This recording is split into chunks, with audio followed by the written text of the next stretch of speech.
Kassapa haut. Kassapa haut. Kassapa haut. Science et conscience. Sire, Sa Majesté, en ce jour historique pour la province du Haut-Katanga, particulièrement pour l'université de Lubumbashi, permettez-moi de saisir l'honneur que vous me faites, de vous souhaiter, à la suite de l'accueil vous réservé par le chef de l'État, Félix Antoine Tshisekedi Tshilombo, une fois de plus, la bienvenue en ce lieu hautement chargé d'histoire. J'ai également le privilège et l'honneur d'adresser ces mots de bienvenue à Sa Majesté la Reine Mathilde, votre épouse, ainsi qu'à l'ensemble de votre délégation. Sire, Mesdames et Messieurs les membres des gouvernements belges et congolais, Monsieur le gouverneur de la province du Haut-Katanga, Monsieur de l'université de Lubumbashi, chers membres du personnel académique, scientifique et administratif, chers Kassapardes, chers Kassapa, distingués invités, l'histoire a voulu que la République démocratique du Congo et le Royaume de Belgique partagent un chemin commun, chemin parsemé de douleur et de bonheur. Je reconnais ici que nous ne pouvons pas changer les pages de l'histoire que fut la nôtre. Toutefois, en présence de nos jeunes étudiantes et étudiants, futurs fleurons de la République, j'atteste qu'une opportunité unique est offerte à notre délégation pour amorcer une nouvelle étape de l'histoire. Étape qui sera basée sur le signe de l'amitié et où les uns et les autres avanceront à l'unisson pour construire l'avenir radieux de nos enfants. Distingués invités, permettez-moi de vous rappeler que la ville de Lubumbashi a toujours figuré dans l'agenda des visites royales belges dans notre pays. Sire, cette ville qui vous accueille aujourd'hui fut nommée Élisabethville en hommage à votre aïeule, la reine Élisabeth, l'épouse du prince Albert, pionnier des visites royales à Lubumbashi depuis 1909. En 1928, devenu roi, le couple royal Albert et Élisabeth est venu une deuxième fois pour inaugurer le tronçon ferroviaire Ilebo-Bukama et la gare centrale d'Élisabethville. Il faudra attendre l'année 1955 pour voir le couple royal Baudouin Ier visiter encore le Congo. À cette époque, ils se rend au Katanga, particulièrement à Élisabethville, Lubumbashi aujourd'hui, où il rend hommage aux soldats du contingent congolais qui avaient lutté pied à pied avec les soldats belges pour reconquérir l'Est africain, ce que votre Altesse royale a réitéré à Kinshasa ce mercredi dernier en décorant le caporal Albert Kunyuku, centenaire, à la place des anciens combattants.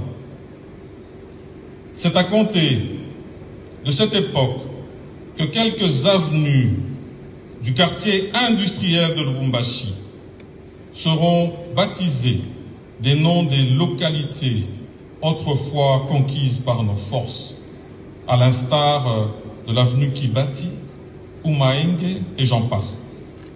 Sire, c'est aussi à cette période que le roi fut nommé Bwana Kitoko, le bel homme, pour sa jeunesse et son élégance, chaleureusement accueilli par les chefs coutumiers et les jeunes acrobates d'Élisabethville. Le roi fut ainsi marqué par l'hospitalité congolaise.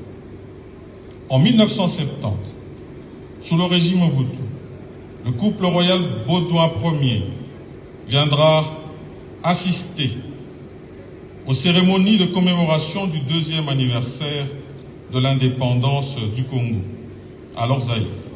Il en profitera pour visiter, entre autres, le complexe industriel de l'Union minière du Haut-Katanga, actuel général des carrières et des mines Gécamine.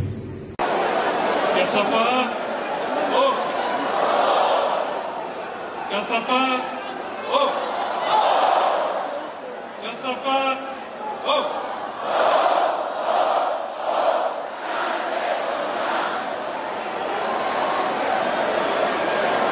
Monsieur le recteur, chers professeurs, chers étudiantes et étudiants de l'université de Lubumbashi, chers Kassapardes, chers Kassapar, bonjour à toutes et à tous. Jambo.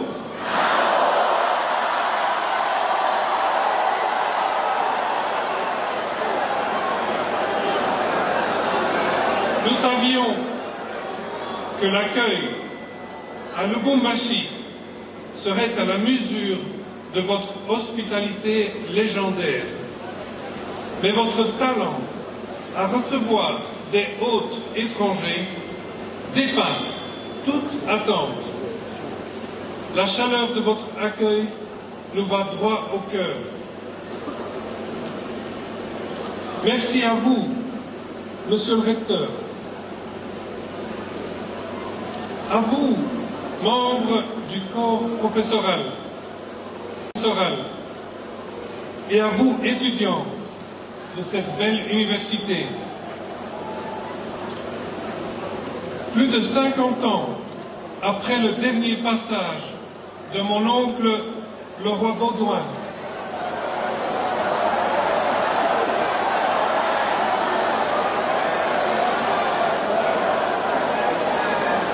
c'est avec une grande joie que je m'adresse à vous aujourd'hui, ici, à Lubumbashi, au cœur de la province du Katanga.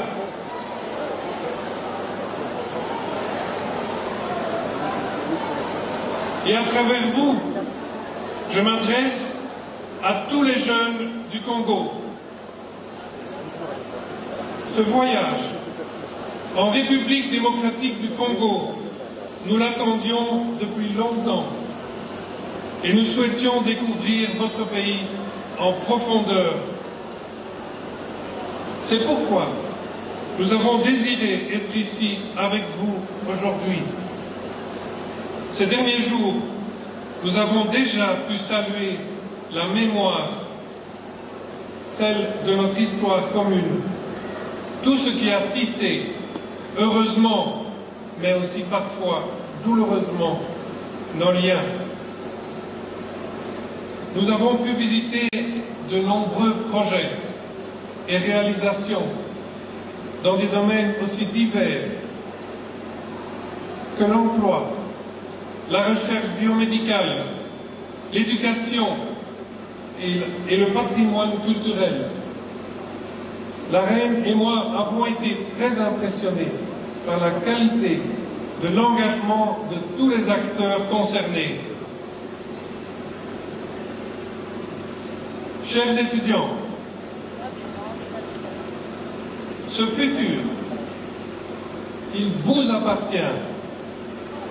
Et si vous êtes ici pour étudier et vous former dans des conditions que nous savons difficiles, c'est que vous avez foi en l'avenir, en vous-même et en votre pays. Nous savons les sacrifices que cela demande à vous et à vos parents. Ces sacrifices, nous ne les sous-estimons pas.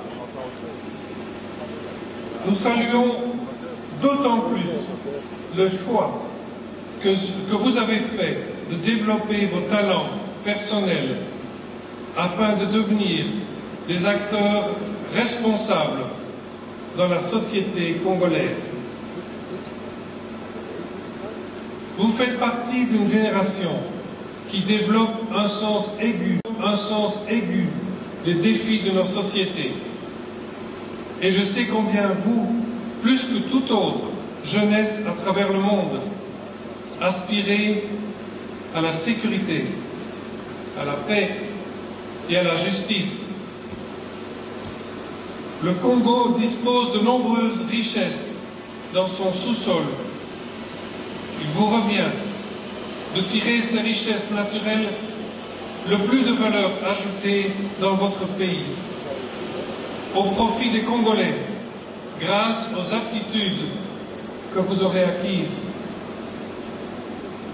C'est pourquoi je n'hésite pas à dire que la vraie richesse du Congo, c'est vous, les jeunes, avec votre détermination et votre enthousiasme.